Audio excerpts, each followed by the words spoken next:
जैसे ही निकलती है कि तभी हल्की हल्की बारिश की बूंदें पड़ने लगती है।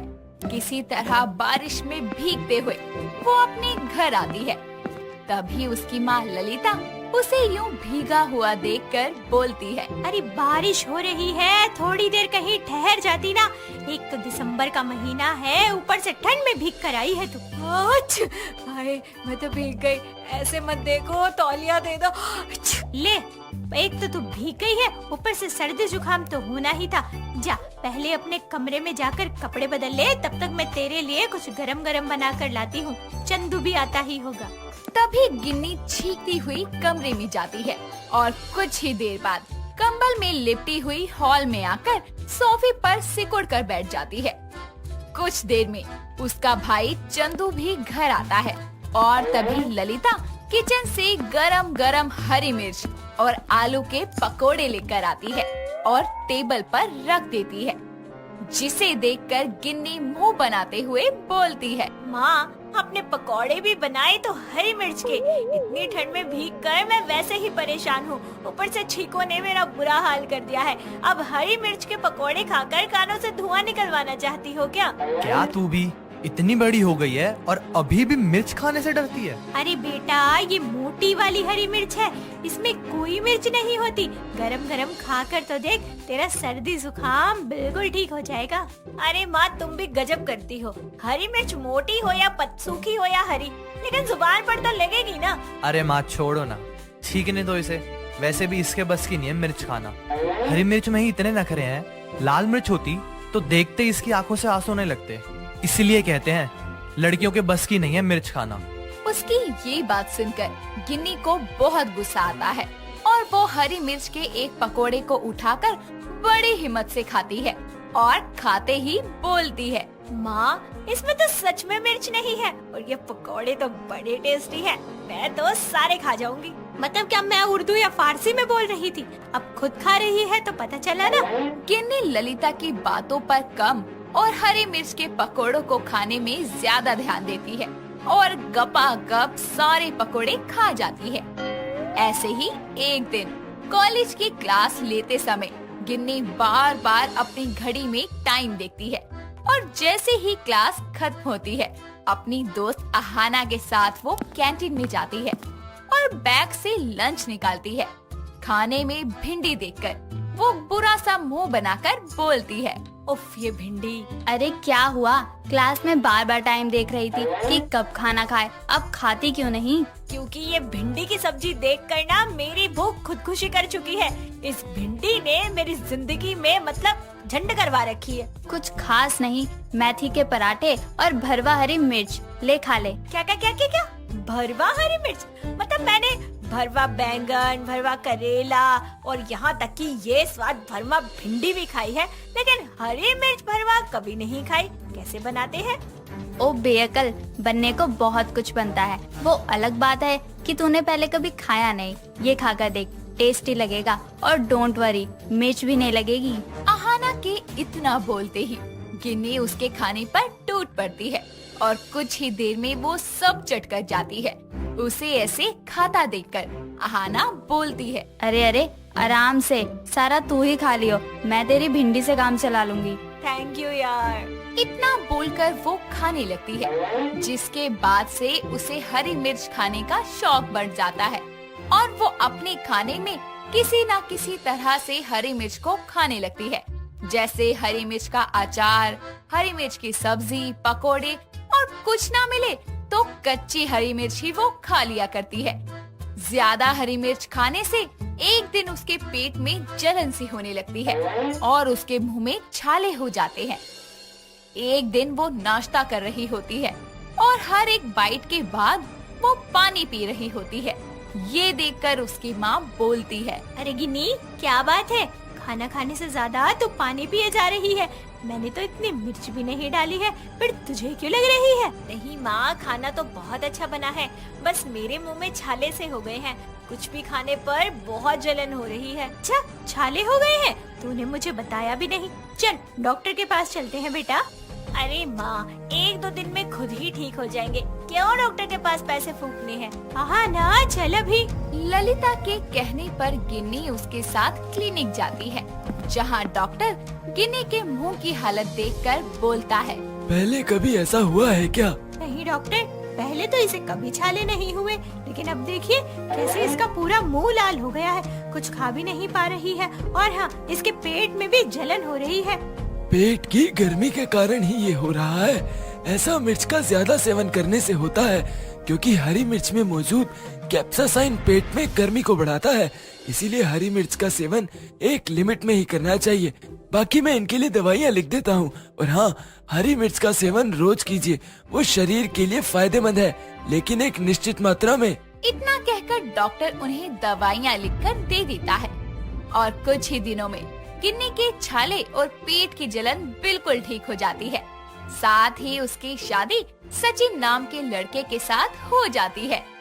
ऐसे ही एक दिन उसकी सास वसुधा एक पन्नी में बहुत सारी हरी मिर्च लेकर आती है और उससे बोलती है, बहू मिर्च को बारीक बारीक काट ले। सासू माँ, इतनी सारी हरी मिर्च का क्या करेंगी आप? मतलब ज्यादा मिर्च खाने से नुकसान हो सकता है।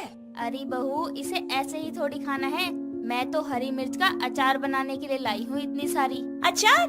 मतलब आप इतनी सारी हरी मिर्च अचार बनाने के लिए लाई हैं? तू बहरी है क्या? एक बार में ठीक से सुनाई नहीं देता? हाँ, हरी मिर्च का अचार बनाने की बात कर रही हूँ। चल अब जल्दी से इन मिर्चियों के छोटे छोटे टुकड़े कर और इन्हें धूप में सुखा दे। गिन्नी वैसा ही करती है और कुछ ही दिनों में हरी मिर्च का अचार तैयार हो जाता है और गिन्नी को वो इतना पसंद आता है कि वो तीनों टाइम अचार ही खाने लगती है। एक दिन नाश्ते के समय वसुधा बोलती है, अरे बहू, सचिन को भी तो मिर्च का अचार खिला, आखिर उसकी माँ ने बनाया है, लेकर आ जरा। वो हरी मिर्च का अचार? हाँ हाँ, जो बहुत टेस्टी और मसालेदार बना था। अरे नासपीटी, हाँ वही। अब लेकर भी आएगी या नहीं? सासू माँ, वो तो खत्म हो गया है, मैंने सारा खा लिया। सारा? अरे तुम्हें खट्टा इतना पसंद है कि कुछ दिनों में ही तुम अचार की पूरी बरनी खा गई। सब ठीक तो है ना गिन्नी? हाँ हाँ, सब ठीक है, वैसी कोई बात नहीं है। वो क्या है ना, मुझे हरी मिर्च बहुत पसंद है, तो बस मैंने एक नई डिश बनाई है, हरी मिर्च फ्राई। दोनों उसकी बनाई हुई हरी मिर्च फ्राई को टेस्ट करते हैं और सचिन बोलता है, आहा, क्या स्वाद है गिन्नी। हरी मिर्च की कोई ऐसी भी डिश हो सकती है, वो भी इतनी मजेदार। माँ ने भी पहले ऐसी डिश कभी नहीं बनाई। बस बस, इतनी तारीफ ठीक है।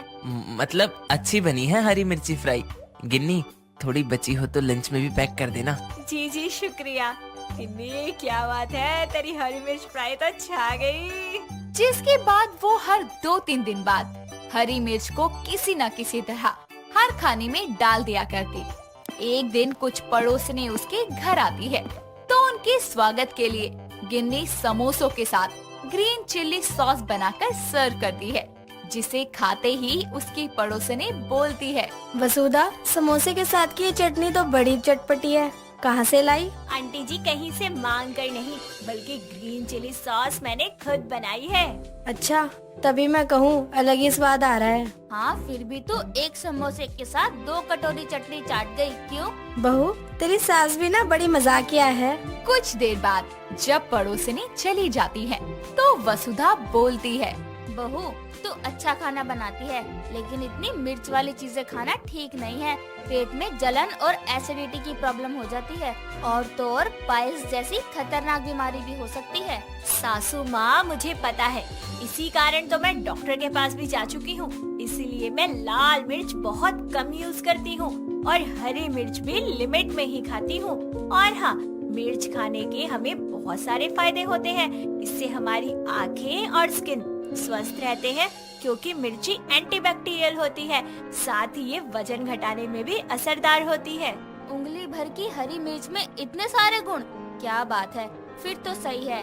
तो इसी बात पर आज मैं तुझे बेसन और हरी मिर्च के तिपोलिये बनाना सिखाऊंगी। क्या बात है सासू माँ, हरी मिर्च की नई नई रेसिपी आपको भी पता है। चलिए फिर तैयारी करते हैं। इतना कहकर दोनों सास बहू हंसने लगती है। घर की साफ सफाई कर रही होती है। सफाई करते वक्त वो ड्राइंग रूम में जाती है, जहाँ कुमार सोफे पर बैठकर न्यूज़पेपर पढ़ रहा होता है। तो इमरती उसे देखकर खुद से बोलती है, हाय कितना हॉट है ये। जब भी इसे देखती हूँ मन करता है कि बस देखती ही रहूं। हाय पढ़ते हुए भी कितना हैंडसम लग रहा है। इसे चाय तो मैंने दी ही नहीं, और हाँ ये मुझसे बोलेगा भी नहीं, मैं ही पूछ लेती हूँ। फिर इमरती कुमार से बोलती है, कुमार साहब, मैं आपके लिए चाय बना कर लाऊं? अभी नहीं इमरती, अभी मन नहीं है। सब ठीक तो है ना? वैसे तो आप कभी चाय के लिए मना नहीं करते, फिर आज कैसे? बस ऐसे ही यार, जब मेरा मन होगा तो मैं खुद तुमसे बोल दूंगा। ठीक है कुमार साहब, मुझे बता दीजिएगा। ठीक है। इमरती वहाँ से चली जाती है और जाकर किचन में काम करने लगती है। वो खाने की तैयारियां कर रही होती है। थोड़ी देर बाद कुमार किचन में आता है और वो इमरती से बोलता है, सुनो, मुझे प्यास लगी है, जरा पानी दे दो।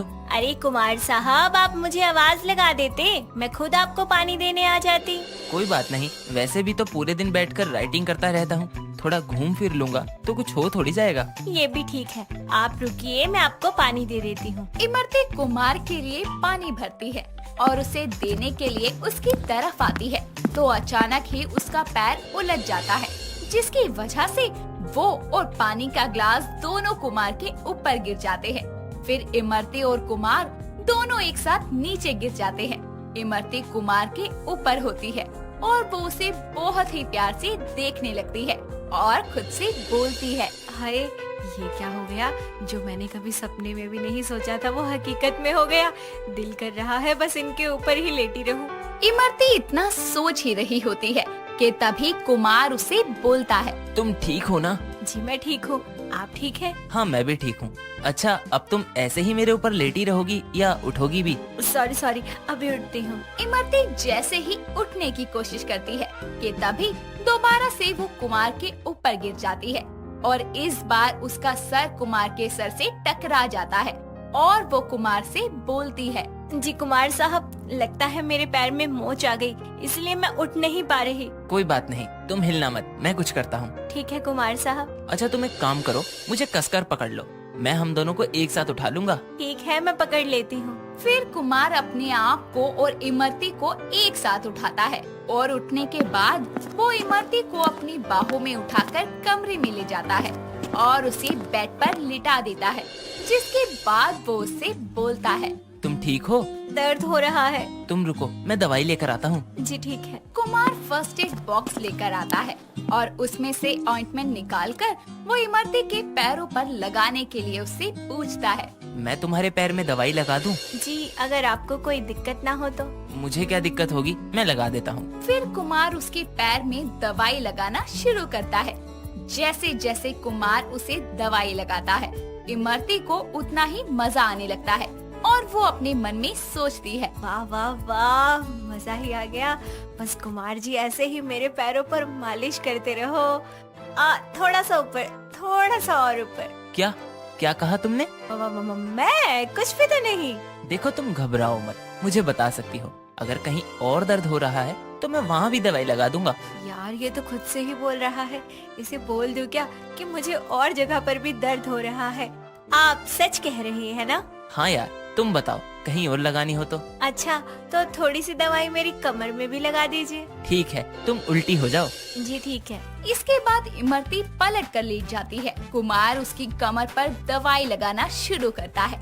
जैसे ही वो उसकी कमर पर हाथ फेरना शुरू करता है, इमरती अजीब सी आवाजें निकालने लगती है।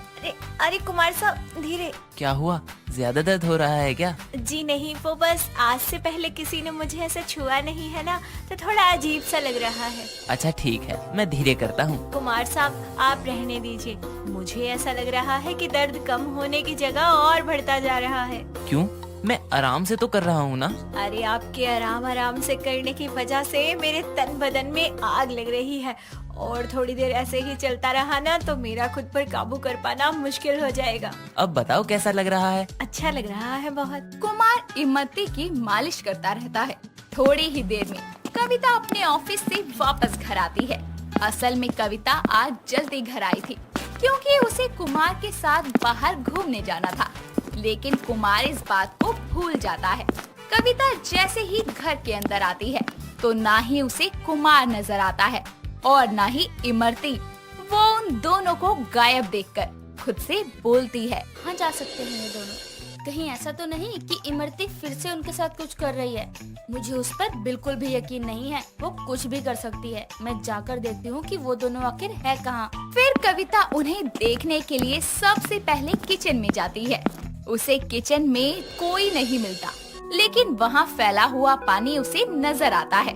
उसे देखकर वो एक बार फिर खुद से बोलती है, ये पानी कैसे फैला हुआ है यहाँ? इमरती ने इसे साफ नहीं किया? अच्छा, मैं तो भूल ही गई, वो यहाँ होगी तब तो साफ करेगी। फिर कविता उन्हें ढूंढने के लिए घर के बाकी हिस्सों में जाती है, लेकिन वो दोनों उसे कहीं नहीं मिलते। अब बस एक ही जगह बची होती है, और जो उसने नहीं देखी थी वो था उसका बेडरूम। अब वो अपने बेडरूम की तरफ जाने लगती है। जैसे ही वो बेडरूम की तरफ बढ़ती है, उसे कुछ अजीब सी आवाजें आने लगती है। वो उन आवाजों को सुनने के लिए धीरे धीरे ऊपर जाती है। जैसे ही वो कमरे के पास पहुंचती है, तो आवाजें और तेज हो जाती है। उन्हें सुनकर कविता खुद से बोलती है, ये तो इमरती की आवाज लग रही है, मैं थोड़ा और ध्यान से सुनती हूँ। अब कविता अपना कान कमरे के दरवाजे पर लगा लेती है और फिर वो और ध्यान से आवाजें सुनने लगती है। वाह कुमार साहब, मजा आ रहा है बहुत, मानना पड़ेगा। आपके हाथों में जादू है, जादू। Thank you so much. अच्छा, थोड़ा ऊपर करिए ना। अच्छा ठीक है, मैं करता हूँ, तुम बताना कैसा लग रहा है। ठीक है, आप करिए।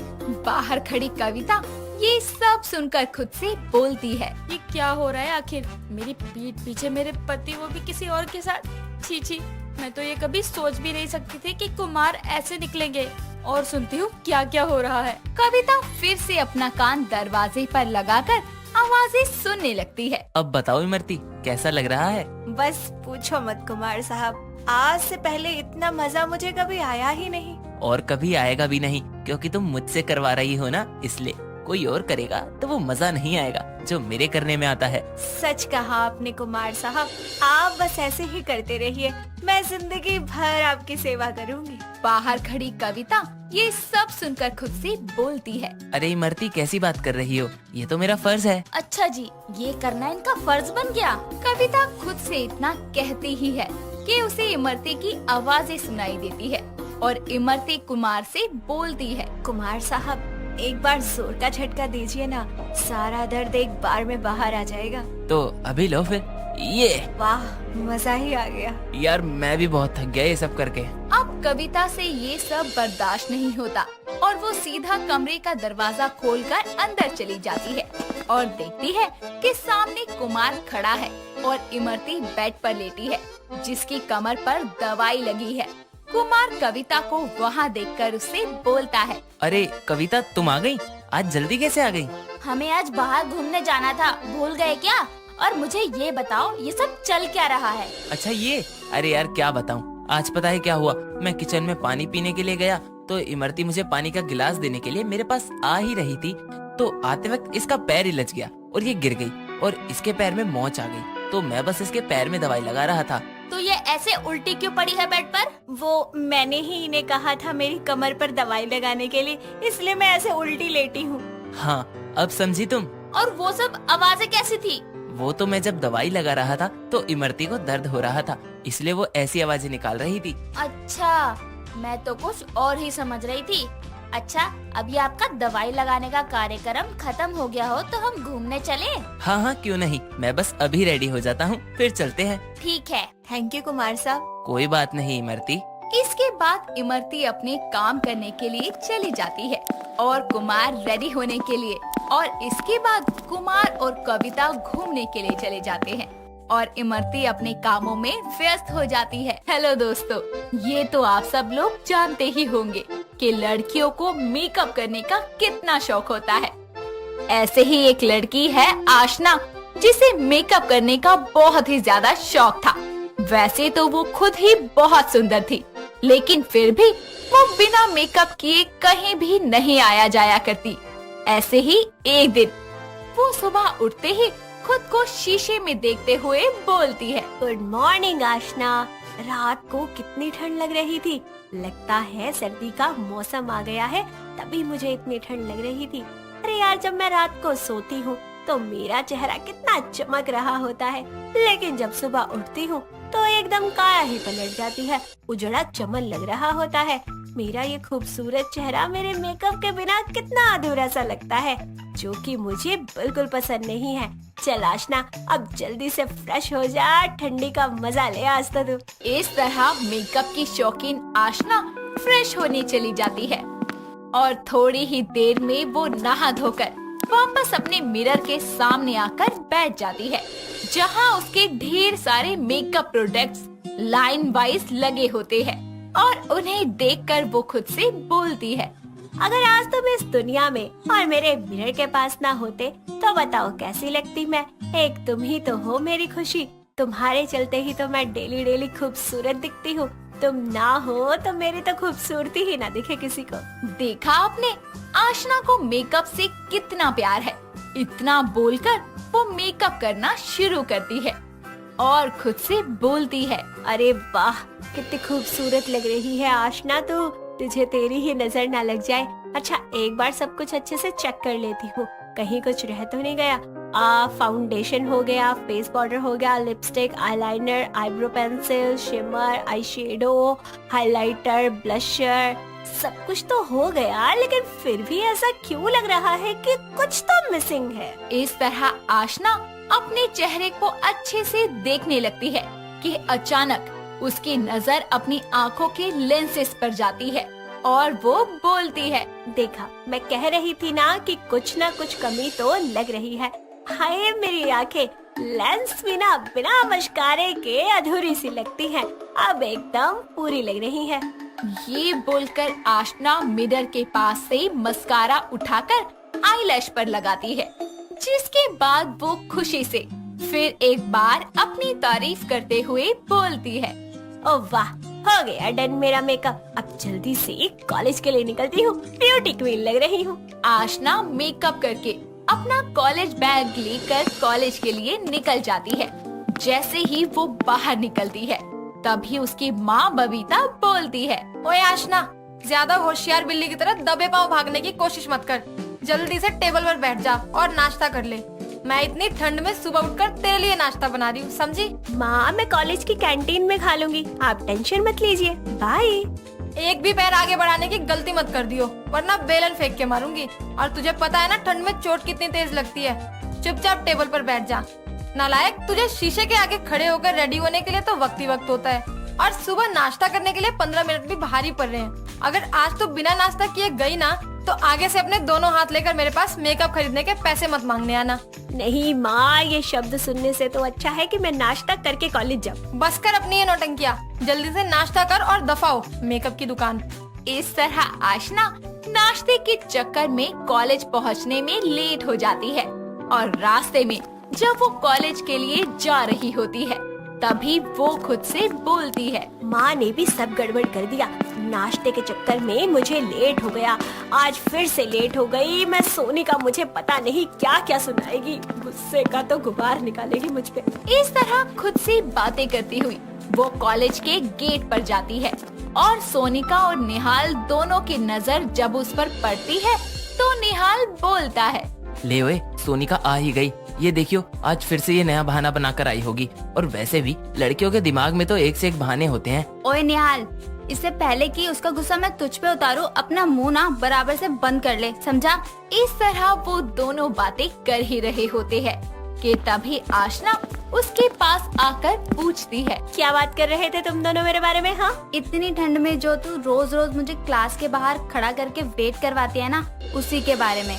और हाँ, हम तो तेरे लिए ही बोल रहे थे कि आप आए तो बाहर आए, क्योंकि तू बहुत ज्यादा सुंदर लग रही थी। आज तुझे ये मेकअप करने में इतना समय लगा जो तू इतने लंबे वक्त बाद आई है, बोलना लायक। अरे यार सॉरी, तुम लोगों को वेट करना पड़ा, बट यू नो ना कि मैं बिना मेकअप के आ नहीं सकती, और मुझे मेकअप करने में कितना टाइम लग जाता है, और मेकअप जल्दी से डन भी तो नहीं होता है। कहीं कुछ चीज छूट जाए तो मुझे अधूरी सी लगती है, और फिर मेरी माँ का नाश्ता वो हमेशा से ही लेट बनता है, बस इसी के चलते मैं लेट हो गई। तेरी माँ का नाश्ता किसी दिन हमें कॉलेज के बाहर का रास्ता दिखा देगा। टाइम देख, आज भी हम क्लास जाने के लिए लेट हो जाएंगे, और अगर हम क्लास में एंट्री लेट करेंगे ना तो प्रोफेसर हमें इस बार मुर्गा ही बना देंगे। अरे बेफिक्र रहो यार, भले ही वो मुर्गा हमें बनाएगा लेकिन मार्कशीट में अंडे वो खुद ही देगा, स्टूपिड कहीं का। वो कैसे बे? अरे जब हम ऐसे ही क्लास में लेट जाएंगे तो वो गुस्सा होकर हमारे एग्जाम पेपर के मार्क्स में ही तो निकालेगा ना 0 अंडा। ओए मेकअप करके तू रोज रोज अपनी शक्ल के साथ आज अकल भी घर छोड़कर आई है क्या बे? हम इतनी ठंड में सर से मार्क्स में अंडे नहीं लेने आते। ओए कुत्ते, खबरदार, तूने मेरे मेकअप पर कमेंट किया तो। ओए तूने मुझे गाली क्यों दी बे? अगर मेरा भेजा हिल गया ना तो एक दूंगा सन्नाटेदार, और जिसके बाद तू सीधे मम्मी को याद करेगी, रोएगी पूरा दिन और पूरा मेकअप उतर जाएगा तेरा। फिर मुझे पता है कि तू अपने थोबड़े को ठीक करने के लिए महिला मुख काया पलट जाएगी, मेरा मतलब पार्लर जाएगी। अबे ओ चिरकुट, अगर तुझे पता नहीं है ना तो मैं बता देती हूँ, मैं अपना मेकअप डेली खुद करती हूँ। इस तरह वो तीनों अपनी कॉलेज की क्लास में जाकर पढ़ाई करते हैं, जिसके कुछ देर बाद कॉलेज खत्म हो जाता है और आशना अपने घर जाती है। और ऐसे ही वो रोज मेकअप करके कॉलेज जाती और अपनी खूबसूरती का ख्याल रखती। एक दिन जब वो सुबह मेकअप करके कॉलेज जाती है तो निहाल और सोनिका के पास खड़ी हो जाती है और वो तीनों बातें कर रहे होते हैं। तभी सोनिका की नजर उसके मेकअप पर जाती है और वो बोलती है, ओए आशना, आज तूने जल्दीबाजी में अपना मेकअप ठीक से नहीं किया क्या? तेरे फेस का पाउडर कहीं से उड़ा उड़ा नजर आ रहा है। ऐसा लग रहा है जैसे कि आसमान में कहीं कहीं बादल है तो कहीं साफ आसमान। चल कम से कम इसका मेकअप हटने से इसका असली चेहरा तो दिखेगा। वैसे मैं दूर हो जाता हूँ पहले ही। क्यों? तू ऐसा क्यों बोल रहा है? क्योंकि ना मैंने एक न्यूज में पढ़ा था कि एक बार दिल्ली में भारी बारिश के कारण कई लड़कियों के चेहरे से मेकअप उतर गया था, जिसके कारण जो लड़के उनके दोस्त या लवर थे वो लड़के उन्हें बिना मेकअप देखकर आईसीयू में एडमिट हो गए। इसीलिए क्योंकि ये लड़कियां मेकअप के बाद तो अति सुंदर लगती हैं और बिना मेकअप किए बिल्कुल बंदर। बस बहुत हो गया तुम दोनों का, जा रही हूँ मैं यहाँ से।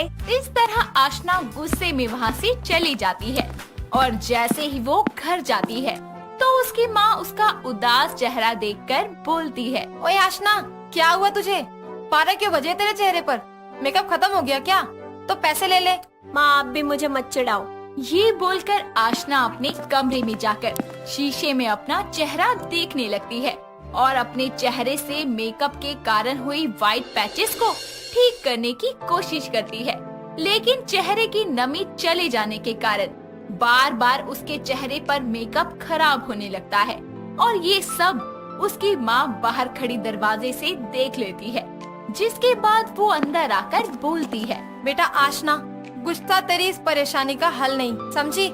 मुझे लग रहा है कि सर्दी के कारण और लगातार मेकअप के कारण तेरे चेहरे से नमी चली गई है, इसलिए शायद तेरे चेहरे से ये मेकअप हट जा रहा है और तेरा चेहरा भी जगह जगह से सफेद हो रहा है। तू एक काम कर, ये पैसे ले और स्किन स्पेशलिस्ट के पास जा और दिखा कि ये व्हाइट धब्बे क्यों हो रहे हैं और ये दाने भी। अपनी माँ की बात सुनकर वो अपने चेहरे पर हो रही परेशानी को दूर करने के लिए फौरन ही स्किन स्पेशलिस्ट के पास जाती है और अपनी फेस से रिलेटेड प्रॉब्लम दिखाती है, जिसके बाद स्किन स्पेशलिस्ट उसकी फेस स्किन को चेक करके बोलता है, don't worry miss Aashna, it's just a little problem. ये सर्दी में अक्सर हो जाती है, लेकिन अगर आपने इस पर ध्यान नहीं दिया तो ये बहुत बड़ी प्रॉब्लम हो सकती है। मतलब कोई बड़ी प्रॉब्लम तो नहीं है ना?